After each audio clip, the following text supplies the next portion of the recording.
अस्सलाम वालेकुम। देखती आंखों सुनते कानों को मेरा सलाम। कैसे हैं आप सब? मैं बिल्कुल ठीक हूँ, अल्लाह का शुक्र। उम्मीद है आप भी सब खैर से होंगे। जी हाँ, इस टाइम सुबह 7 बजे का टाइम है और हम लोगों ने कल इलेक्ट्रिक का सामान बाहर निकाला था, जो चीज़ें ख़राब हुई हुई हैं। तो वो मैं देख रही थी कि अभी गाड़ी आने वाली है तो लेके जाते हैं सारा सामान। के नहीं, एक्चुअली उनको बताना पड़ता है फ़ोन पे कि कितनी चीज़ें हैं। तो एक आध चीज़ें ज़्यादा हो गई थी, कुछ वजिया की भी थी, कुछ मेरी भी थी।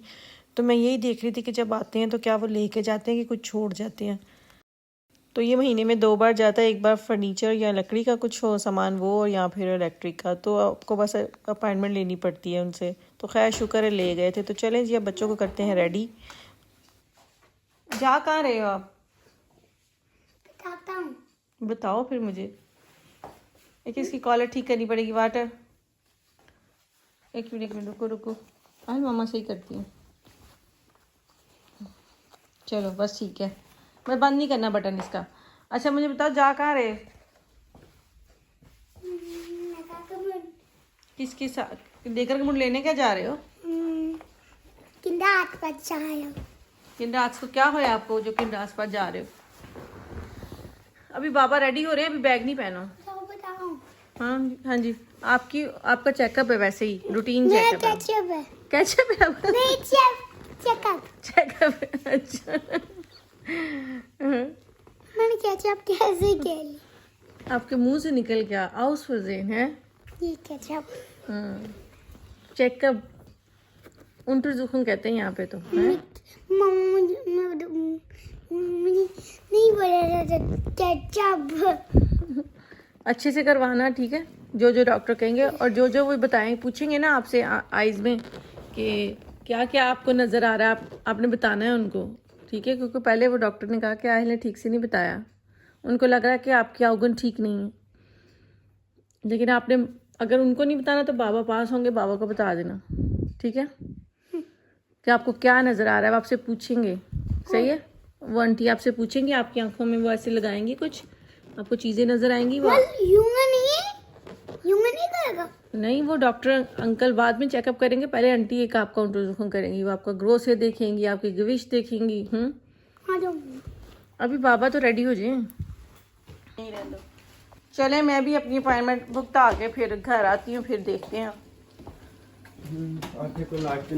जी जी, घर में दूध भी नहीं है जान, कल नहीं तो परसों जाना ही पड़ना है हमें मार्केट। आगे चल पैसे कर ला एक बार एंड को आप मेरे साथ जाइएगा ना? हाँ, आप भी फिर अपनी मर्जी का सामान ले आइएगा। फिर हम दोनों के पास कार्ड है, हम दोनों चले जाते हैं, फिर तिया ने जरूर देने 20 रुपये। जान जी, क्या कहते हैं, तिया के साथ ज़रा ये है कि सामान आ जाता है अच्छा खासा, फिर हम दोनों पागल हो जाएंगे क्या उठा के। हैं, चल चुके। बाय बाय आहेल, अच्छे से चेकअप करवाना अपना। क्या चाहिए? तो बस ये आज आहिल का रूटीन चेकअप था। मतलब 5 साल का हो गया तो अब इसका सारा चेकअप होना था। कुछ स्कूल की तरफ से भी उन्होंने कहा था कि इसने नेक्स्ट ईयर स्कूल जाना है, तो इसका अच्छे से जो है आँखों का ज़रा टेस्ट करवा लें। उनको लग रहा था कि इसको कोई मसला है, तो वो मैंने इसके बाबा के साथ भेजा, क्योंकि मेरी अपनी एक अपॉइंटमेंट थी, लेकिन मेरी तो यहीं हाउस के पास थी, मतलब फैमिली डॉक्टर के पास थी। तो ये इस टाइम शाम 6 बजे का टाइम है जी। हम लोग क्या, मैं और दोनों छोटे जो हैं वो आए हुए हैं ज़रा निकस्ट आए ना कि यहाँ पे कोई ख़ास किस्म का प्रोग्राम था। पारसा आई थी अपनी दोस्तों के साथ, तो मैंने कहा था मैं भी बच्चों लेकर मैं भी तुम्हारे पीछे ही आती हूँ। तो इस टाइम 6 बज रहे हैं, तो मैं दोनों छोटों को लेके आई थी। इतना कोई ख़ास तो नहीं, लेकिन मेन चीज़ ये थी, वो मैं आपको आगे जाके दिखाती हूँ। फ़िलहाल लोग आना शुरू हो गए थे क्योंकि 7 बजे ये शुरू होना था, तो 6:30 बजे इस टाइम, मतलब ये टाइम 6:30 बजे का था। तो ऐसा ऐसा लोग आना शुरू हुए थे। यहाँ पे कोई ओकेजन होना था, क्या होना था, आपको शायद रेड कारपेट नज़र आ रहा हो।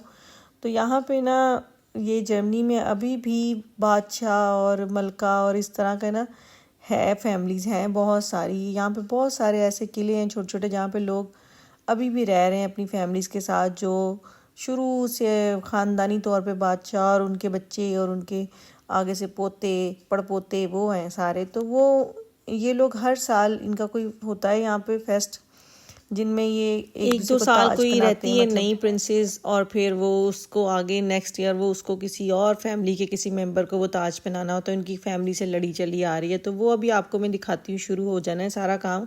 तो यहाँ पे तकरीबन ये पहले था, और फिर इसके बाद कॉन्सर्ट वगैरह था, बाद में दिखाती हूँ।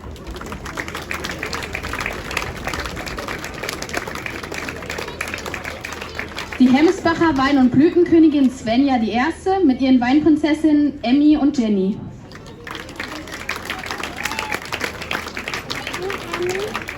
Die Großumstädter Weinkönigin Lea die Erste mit ihren Weinprinzessinnen Chiara und Elisabetta.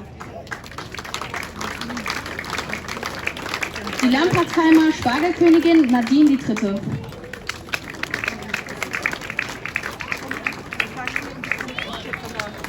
Die Lütze Sachsener Weinkönigin Jana die Erste mit ihren Weinprinzessinnen Amelie und Michelle.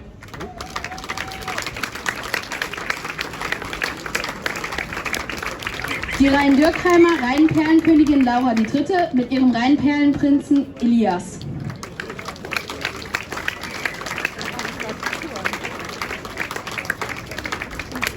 Und die Bürstadter Sonnenbotschafterin Michelle die Zweite. Sie und viele andere Hoheiten gehören zu unserer sogenannten Wochenendfamilie hier. Ohne sie wären unsere Termine bestimmt nur halb so schön gewesen.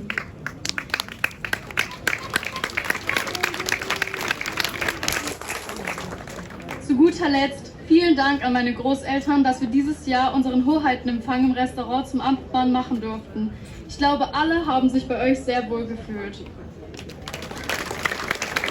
तो बस ये कोई 20-30 young बिल्कुल princess थी सारी, जो पता नहीं कौन कौन से इनको दिए गए औहदे अल्लाह ही जाने।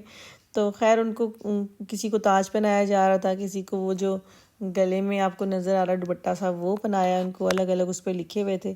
तो खैर अच्छी लग रही थी सारी। ये लोग बहुत कम ऐसे ड्रेसेस पहनती हैं किसी शादी वगैरह में, या कोई ऐसा इनका कोई ख़ास मौका हो तो बहुत प्यारी लगती हैं फिर ये। तो खैर जी, ये इनकी एक रस्म होती है जो साल में होनी होती है, फिर उसके बाद ये बहुत बड़ा यहाँ पे फंक्शन होता है। तो सारे लोग इसलिए इकट्ठे होते हैं जो आसपास के होते हैं। तो जो पारसा है वो इसी यहीं पढ़ती है, तो इसकी सारी जितनी भी स्कूल की मतलब क्लास फेलोज़ हैं वो सारी यहीं रहती हैं। तो फिर उन्होंने कहा था कि पारसा यहाँ पे कोई फंक्शन हो रहा है तो आप आना। तो मैंने कहा चलो वो जा रही है तो मैं भी बच्चों को ले जाती हूँ, टाइम था हमारे पास। तो ये सारा साल इनके पोस्टर जगह जगह लगे होते हैं, और फिर इनकी अभी भी इनके फ़ोटोशूट जो हो रहा था ये तस्वीरों में और ख़बरों में और इस तरह से मैगज़ीन वगैरह में इनकी सारी जो हैं वो तस्वीरें वगैरह आनी थी। मैंने वैसे ये पहली बार अटेंड किया, मैंने अभी तक ऐसा कुछ नहीं देखा था। यहाँ पे हम इतने अरसे से रह रहे हैं लेकिन कभी मौका नहीं मिला, ना कभी आए हम, तो मज़ा आया देखने का। तो बस ये लास्ट ग्रुप फ़ोटो था। इसके बाद ये वाला फंक्शन ख़त्म हो गया, दूसरा शुरू हो गया। दूसरा मैं आपको दिखाती हूँ। उसमें बच्चों ने टैबलोस किए, कुछ डांस किए, पारसा की दोस्तों ने भी डांस किया, तो वो भी मैं आपको दिखाती हूँ। तो साथ जी जगह जगह ये स्टॉल लगे हुए थे। तो जी यहाँ पे अब मेरे बच्चों ने खाना था, इसको कहते हैं सुक्कर बाटे और कॉटन कैंडी और लच्छा। तो ये तो आपको पता मेलों वगैरह में ये चीज़ें बहुत लगती हैं। तो ये बस अब ये गर्मियाँ शुरू हो गई, जर्मनी में जगह जगह मेले आपको नज़र आएंगे और मैं आपसे ज़रूर शेयर करूँगी। हमारे गांव में भी लगने वाला है। तो यहाँ पे आगे जी म्यूज़िक का सारा प्रोग्राम था, लेकिन मैं ज़्यादा देर नहीं रुकी। मैं बस पारसा की दोस्तों का डांस वगैरह देख के मैं चली गई थी। तो ये इसी शहर के स्कूलों के बच्चे हैं, इन्होंने तैयारी वगैरह की हुई थी, कुछ बड़े कुछ छोटे। तो मैं अब कोशिश करती हूँ कि अल्लाह करे ना ही कॉपीराइट का ऑप्शन है, फिर आप देखें इनका डांस म्यूज़िक के साथ। अब मैंने छोटा सा क्लिप ऐड तो किया है, लेकिन अब पता नहीं मुझे कॉपीराइट का ऑप्शन ना आ जाए। तो आप देखिए और इन्जॉय करें। बच्चे अच्छे लग रहे थे डांस करते हुए। तो खैर जी, मैंने थोड़े से म्यूज़िक के साथ अपलोड की थी वीडियो, 2 बार की थी, लेकिन दोनों बार कॉपीराइट का ऑप्शन आ गया। फिर मुझे वीडियो को डिलीट करना पड़ा। मैं दोबारा अपलोड कर रही हूँ वॉइस ओवर करके। तो सॉरी जी, म्यूज़िक आप नहीं सुन सकते, आप सिर्फ इशारे देखें और अंदाज़ा लगाएं, गैस करें कौन से गाने पे बच्चे डांस कर रहे हैं। तो मेरी तो समझ से ये बात बाहर है कि म्यूज़िक क्यों नहीं आता यूट्यूब में, पता नहीं क्या मसला है। तो बस जी, इसके बाद प्रोग्राम तो बहुत देर तक चलना था। यहाँ पे कोई लाइटिंग शाइटिंग भी होनी थी, लेकिन अब हो रही थी शाम। तो मैं जा रही हूँ घर। तो चले मुझे भी दें आप इजाज़त। अपना बहुत सारा ख्याल रखिएगा, मुझे दुआ में याद रखिएगा। अगर आपको मेरा ब्लॉग अच्छा लगा तो प्लीज़ लाइक करें, और जिन्हें अभी तक मेरे चैनल को सब्सक्राइब नहीं किया प्लीज़ सब्सक्राइब करें। कल आऊँगी एक नए ब्लॉग के साथ। तो इसी दुआ के साथ कि अल्लाह ताला आपकी ज़िंदगी में आसानियाँ पैदा करे और आपको भी तौफीक दे दूसरों की ज़िंदगी में आसानियाँ पैदा करने।